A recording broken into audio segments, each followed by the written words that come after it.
Spotlight.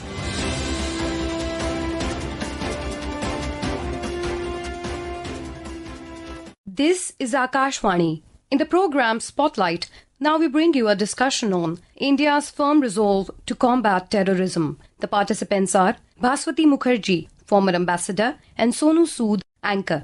Terrorism is one of the most serious challenges the world is facing today, and what happened on April 22 in Pahalgam, where terrorists gunned down 26 innocent people, most of them tourists, was one of the most heinous acts of terrorism in the country or even the world has seen in recent times. To discuss the Indian government firm resolve against terrorism, we have with us Ambassador Bhaswati Mukherjee. A warm welcome to you on Akashvani. Thank you very much. Ambassador Mukherjee, we'd like to know from you the situation which has erupted after the terror attack in Pahalgam. How do you see generally the overall response of the government? First of all, the overall response locally is very heartening because the people of Kashmir have condemned this heinous crime. They had a one-day bandh. They demonstrated great sympathy of the families of the victims, and they buried one of their own who was a poniwala. And such was the response on the side of the tourists that today you have a few tourists going back to Pahalgam, which is very heartening because this entire attack orchestrated by Pakistan was intended to stop what Prime Minister Modi calls the Vikas,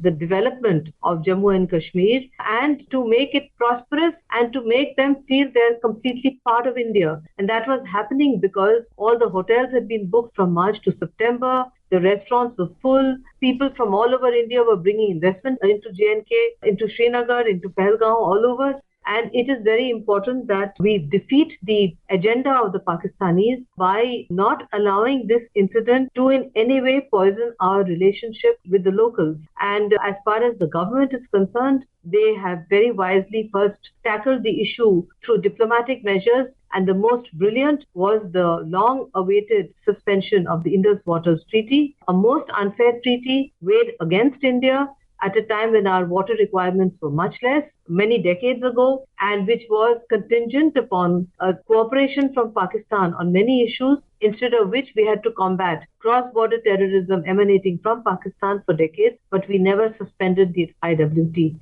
The hysterical reaction from the Pakistanis after the suspension demonstrates that this is a visceral hit at, to quote the Pakistani army chief's favorite word, at Pakistan's jugular, not India's jugular. And it is a visceral hit, and we are going to go right ahead and to see how Pakistan will have maximum pain from this measure. Because for too long, they have tried to inflict pain upon us. It's time it was reversed. So when people ask me what kinetic action is India planning, I always say the first and best kinetic action was for India to suspend Indus Waters Treaty. You brought up a very important aspect which was touched upon by the Prime Minister in his Mann Ki Baat address yesterday. Let's listen to what he said. जब कश्मीर में शांति लौट रही थी, school कॉलेजों में एक vibrancy थी, निर्माण कार्यों में अभूतपूर्व गति आई थी, लोकतंत्र मजबूत हो रहा था, पर्यटकों की संख्या में रिकॉर्ड बढ़ोतरी हो रही थी, लोगों की कमाई बढ़ रही थी, देश के दुश्मनों को, जम्मू कश्मीर के दुश्मनों को ये रास नहीं आया। आतंक के आका चाहते हैं कश्मीर फिर से तबाह हो जाए और इसलिए इतनी बड़ी साजिश को अंजाम दिया। Ambassador Mukherjee, there have been a spate of high-level meetings. In fact, today only there was a meeting of the Prime Minister with the Defence Minister. Can you tell us how important are these meetings in the current scenario? Meetings are very important because clearly we are discussing a phase 2. Phase 2 will be a calibrated response. It will be done at a time and place of our choosing. The hysteria emanating from across the border, including the Pakistani Defence Minister threatening India with nuclear strike, Bilal al-Bhutto saying that their water is taken away, there'll be rivers of blood flowing on our side. This is all hysteria. The point is that in today's warfare, you don't need to cross the line of control to do anything. You can sit on your side of the line of control and inflict maximum damage on the other side. When we had Kargil, if you would recall, Sonu, we never crossed the line of control. So we are mulling our options, whether by sea or by land, because we have to also avenge the death of these victims, avenge the insult to India and to our Prime Minister when this poor woman who had been married for only 6 days, the man who had killed her husband, to kill her, and he said, no, I'm letting you free so that you can tell Modi. That is how he spoke to her, this woman who had just lost her newly married husband. So obviously there has to be revenge to avenge these deaths of these innocent people. All of them were tourists except one, the Poniwala. But we would do that coolly and calmly at a time and place of our choosing, because we must never forget the old English saying that revenge is a dish best eaten cold. It has to be calculated, and that is exactly what we are doing. The meeting with Raksha Mantri was precisely discuss the various options available, which Raksha Mantri himself has had consultations with the chiefs, and possibly he must be briefing Prime Minister on the various options available to us at this particular point.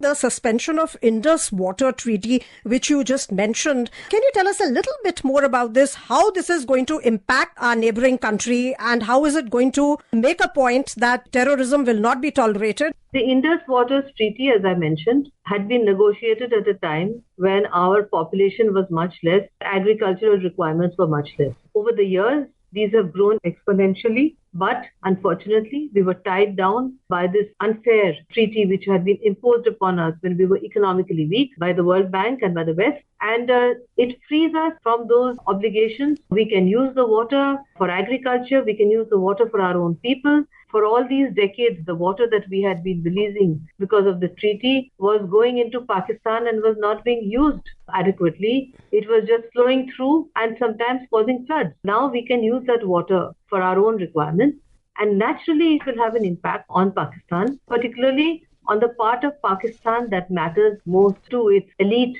and to its deep state, and that is Pakistan Punjab. That is going to be hit the worst, and that is why the reaction is so hysterical.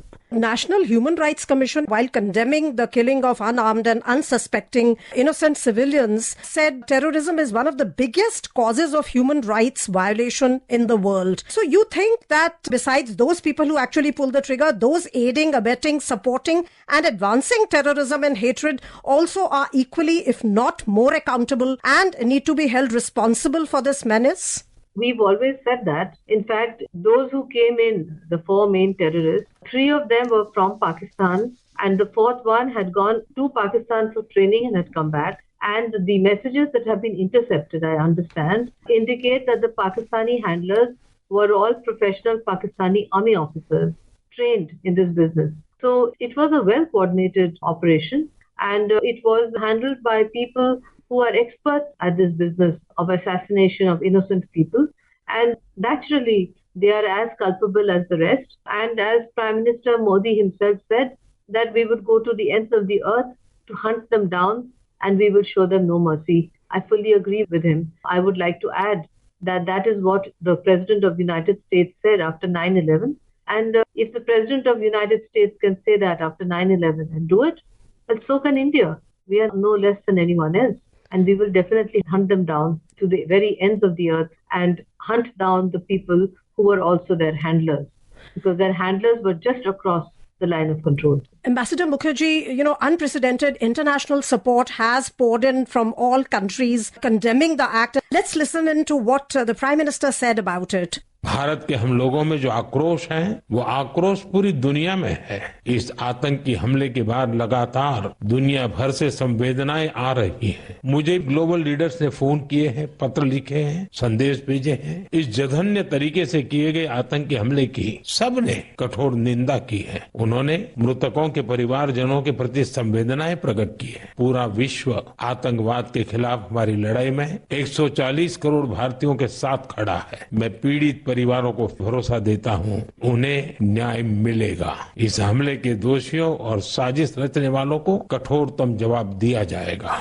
Ambassador Mukherjee, what would you say? What is the role of international cooperation and diplomatic alienation in removing the scourge of cross-border terrorism? After 9/11, there was a much greater understanding in the UN about the scourge of terrorism, and the Security Council has condemned it. But let us not forget that Pakistan's usual friend, China, worked very hard with Pakistan, which is presently a non-permanent member of the Security Council, to try to water down the text. They didn't really succeed, but it demonstrates that the Security Council at the end of the day is a divided body because it consists of victors of World War II and it does not have permanent members who represent the actual power structure, including India. So I think we would have to take the bilateral route that is far more effective. And we already have used the bilateral route, the support of the United States, etc., to see how we can take this further.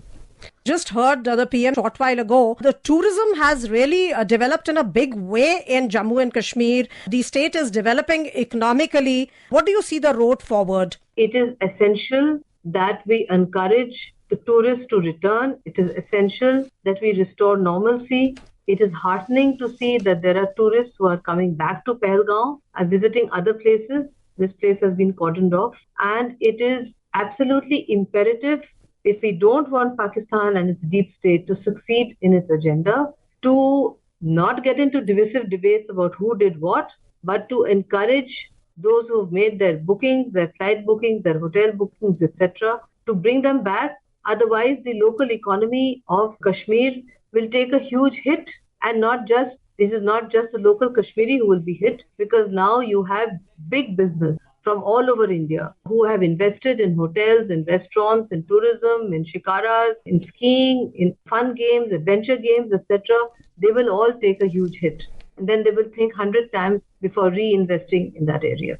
So it is very, very important for the nation to stay united and to continue with their plans, whatever they are, in the confidence that this was a horrible thing that happened, but we are not going to allow it to happen again. That's the kind of attitude we should have when we move forward. And not so far, the diplomatic measures that have been taken, the Prime Minister has talked about the solidarity of 140 crore Indians, the unity of the country on this issue, the shared anguish. You feel that this is very important, and how far do you think the diplomatic measures help in restoring the confidence? The diplomatic measures that have been taken are intended to convey to Pakistan that it cannot be business as usual. We have expelled the Army, Air Force and Naval staff officers. We have reduced the size of the mission. We have cancelled all visas except diplomatic and long-term visas which have been given for special reasons. We have shut our borders, and they have, in a copycat manner, done the same. These measures actually demonstrate that short of breaking diplomatic relations, there is nothing left in this relationship. It's been completely squeezed out on our side. We have done everything short of breaking diplomatic relations. That does not demonstrate stability. That demonstrates that if you come into Indian soil and you murder Indians in cold blood, it cannot be business as usual. You will suffer, we will make you suffer. That's the message of the diplomatic measures. And ma'am, if we talk about Jammu and Kashmir, a special state assembly session was held today. What kind of a message does this give out to the world? These are demonstrations of support for the Indian position, demonstrating that Prime Minister Modi's efforts to integrate Kashmir into the broad Indian flow of events, economic, political, etc., has succeeded to such a great extent that even such attacks has not had the kind of impact that it used to have earlier.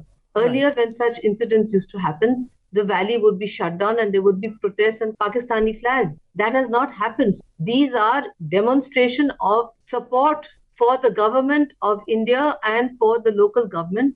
And the Chief Minister has himself made some pretty strong statements. So I think that is exactly the way we should progress. Thank you so much for giving us an overview of the various aspects related to this very sensitive situation, how it is being handled by the government and the road ahead. Thank you very much. You were listening to a discussion on India's firm resolve to combat terrorism. The participants were Bhaswati Mukherjee, former ambassador, and Sonu Sud, anchor. This program was produced and presented by the News Services Division of Akashvani. You can listen to it on our mobile app, News on AIR. This program is also available on our YouTube channel, News on AIR Official. You may share your feedback about this program through email at airnsdtalks@gmail.com or WhatsApp on 9289094044. Spotlight.